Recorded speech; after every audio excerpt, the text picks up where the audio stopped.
قرآن کا مطلب قرآن فہمی، قرآن کا مطلب اللہ کا حکم۔ اللہ کے حکم کی ہمیں تو ضرورت ہی نہیں ہے۔ اللہ کو راضی کرنے کے لیے ہم زندگی نہیں گزار رہے، ہم تو اپنی مرضی اور اپنے آپ کو خوش کرنے کے لیے زندگی گزار رہے ہیں۔ اعوذ باللہ من الشیطان الرجیم، بسم اللہ الرحمن الرحیم۔ اللہم صلی علی سیدنا محمد معدن الجود والکرم وآلہ وسلم۔ سامعین و ناظرین اکرام، السلام علیکم ورحمۃ اللہ وبرکاتہ۔ آج کا ہمارا موضوع یہ ہے کہ کیا ہم ہوائے نفس کے پجاری ہیں؟ دیکھیں، یہ ہمیں خود اندازہ لگانا چاہیے۔ دیکھیں، جب تک اللہ تعالی ہماری منزل نہیں ہے تو ایک بات یہ نوٹ کر لیں کہ ہم ہوائے نفس کے پجاری، یعنی نفسانی خواہشات کو پورا کرنے پر مجبور ہوں گے۔ ایک چھوٹی سی بات ہے، اس کو نوٹ کریں آپ۔ اگر آخرت ہماری ترجیح نہیں ہے، اللہ اگر ہماری منزل نہیں ہے، تو پھر ہم نفسانی خواہشات کے تابع ہو کر زندگی گزاریں گے، پھر ہمیں قرآن سے کوئی غرض نہیں ہوگی۔ قرآن بیان ہو رہا ہوگا، ہم سننے کے لیے تیار ہی نہیں ہوگے، ہم سن لیں گے لیکن سمجھنے کے لیے تیار ہی نہیں ہوں گے، سمجھ جائیں گے لیکن عمل کے لیے تیار نہیں ہوں گے۔ تو مطلب یہ ہے کہ یہ ایک بہت آج کل ایسی بات بن گئی ہے جس کے متعلق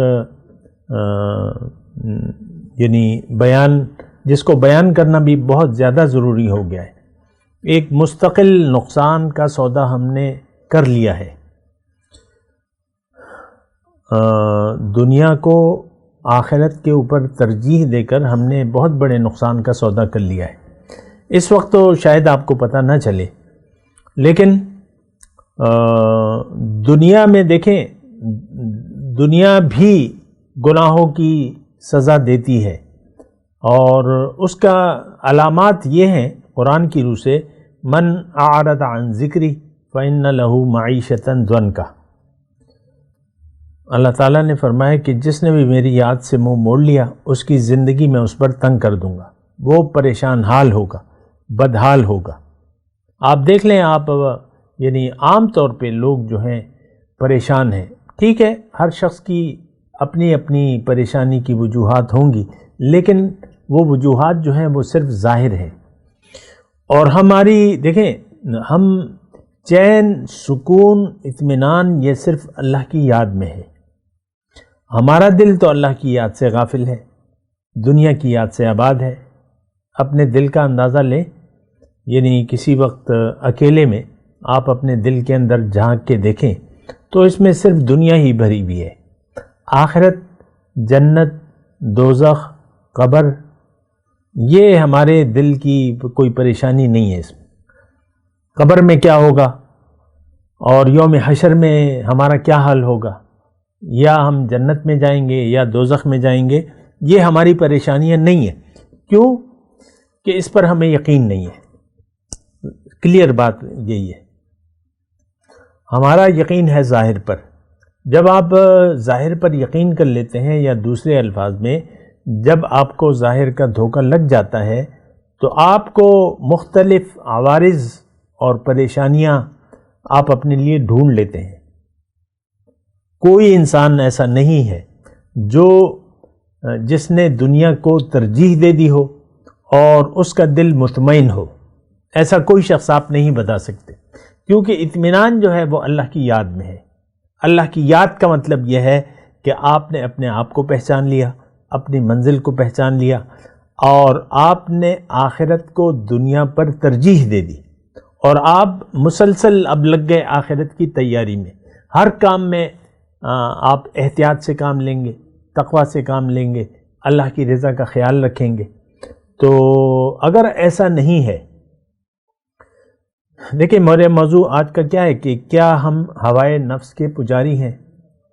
تو اس بات میں تو کوئی شک نہیں ہے، اس بات میں تو کوئی شک نہیں ہے کہ ہم میں سے ہر شخص من چاہی زندگی گزار رہا ہے اپنی مرضی سے۔ یہ اطاعت یعنی کہنا ماننے کے لیے تیار نہیں ہے، خواہ کہ وہ اللہ ہی کا کیوں نہ ہو یا اللہ کے رسول کا کیوں نہ ہو۔ قرآن سے ہم نے رخ موڑ لیا ہے، ہم ظاہر کے لیے جی رہے ہیں۔ دیکھیں جب آپ ظاہر کے دھوکے میں آ جاتے ہیں، اب آپ کو قرآن کی کوئی ضرورت نہیں ہے، نبی کی ہدایات اور اس کے اسوہ حسنہ کی آپ کو کوئی ضرورت نہیں محسوس ہوگی۔ تو مسئلہ جو ہے مطلب بہت ٹیڑھا ہے۔ دیکھیں ہوائے نفس کے پجاری کہاں جائیں گے؟ دنیا میں ناکام، اور آخرت میں اللہ تعالیٰ ان سے ناراض ہوگا، راضی تو نہیں ہوگا۔ اور جس شخص نے یہ قرآن کا مضمون ہے، جس نے اپنی خواہشات کو خدا بنا لیا،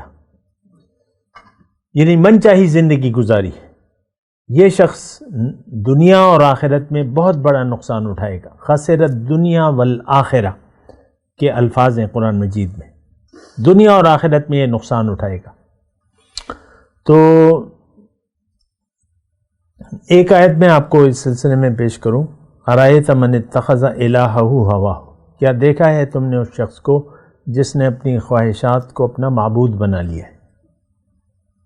یہ اپنی مرضی سے زندگی گزار رہے ہیں۔ اگر آپ آج اندازہ لگائیں اور ایک صحیح تجزیہ کریں تو آپ کو معلوم ہوگا،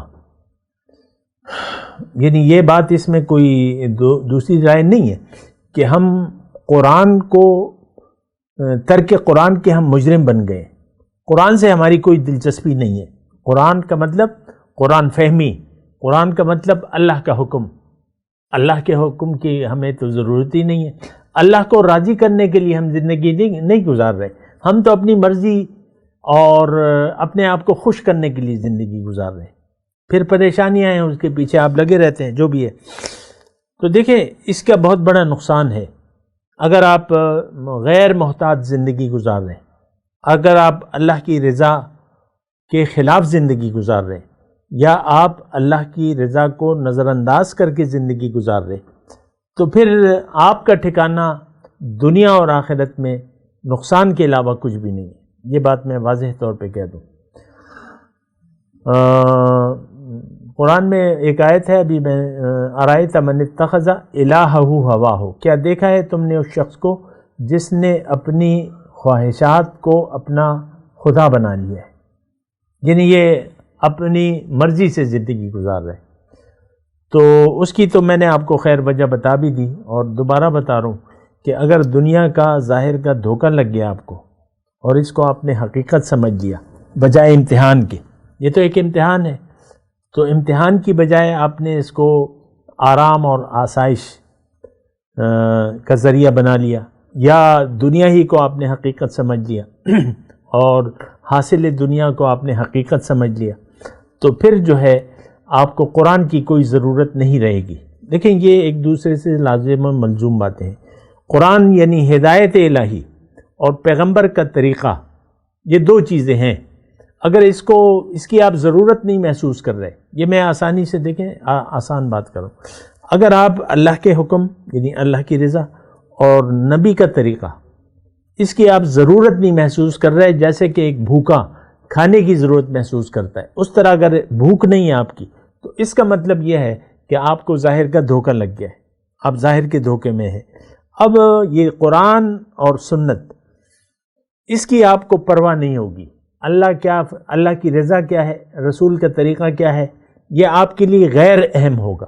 یہ میں دیکھیں علامات بیان کر رہا ہوں اس کو اچھی طرح، اللہ کا حکم کیا ہے اور نبی کا طریقہ کیا ہے، اس کی پھر آپ کی نظر میں کوئی اہمیت نہیں ہوگی، اور پھر آپ یقیناً ہدایت کو نظر انداز کر کے زندگی گزارنے پر مجبور ہوں گے، کیونکہ آپ کے پاس تو دوسری چوائس ہی نہیں رہی۔ اللہ آپ کی منزل نہیں ہے تو اللہ کے راستے سے آپ کا کیا سروکار؟ جو اللہ کو منزل بنانے کے لیے تیار نہیں ہے وہ اللہ کے راستے پر کیوں چلے گا؟ آپ مجھے بتائیں نا، دنیا میں بھی آپ دیکھ لیں، آپ جہاں جانا نہیں چاہتے تو اس کے راستے پر کیسے چلیں گے؟ یہ ایک عام بات ہے۔ ہم ان راستوں پر جانا چاہتے ہیں، چلتے ہیں جس کی منزل تک ہم پہنچنا چاہتے ہیں۔ مثال کے طور پہ مردان سے نوشیرہ اگر کوئی جائے گا یعنی مردان سے نوشیرہ کے راستے پر وہ شخص جائے گا جس کی منزل نوشیرہ ہو، جو یعنی جس کی منزل نوشیرہ نہ ہو تو میرے خیال سے کہ وہ تو اپنے آپ کو سفر تو ایک تکلیف ہے نا، تو وہ اپنے آپ کو تکلیف میں نہیں ڈالے گا۔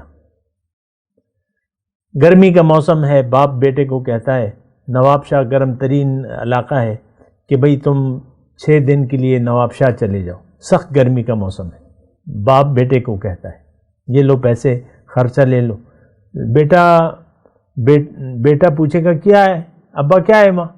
کچھ بھی نہیں ہے، بس چلے جاؤ۔ تو بیٹا کہے گا ابا کیا کر رہے ہو تم، وہاں کچھ لینا دینا نہیں ہے تو میں اس نواب شاہ کیوں جاؤں؟ یہ میں آپ کو مثال دے رہا ہوں۔ اللہ اگر جس کی منزل نہ ہو تو وہ اللہ کے راستے پر نہیں جائے گا، نہیں چلے گا، ضرورت ہی نہیں محسوس کرے گا۔ آج کا مسلمان آپ دیکھ لیں، ہم خواہشات نفسانی کے راستے پر چل رہے ہیں کیونکہ دنیا ہماری منزل ہے، اللہ ہماری منزل نہیں ہے، تو اللہ کے راستے پر ہم یعنی نہ چل رہے ہیں، نہ چلنا چاہتے ہیں، نہ ضرورت محسوس کرتے ہیں۔ اس بات پہ ذرا غور کریں۔ وآخر دعوانا ان الحمد للہ رب العالمین۔ مولاي صل وسلم دائما ابدا على حبيبك خير الخلق كلهم مولاي صل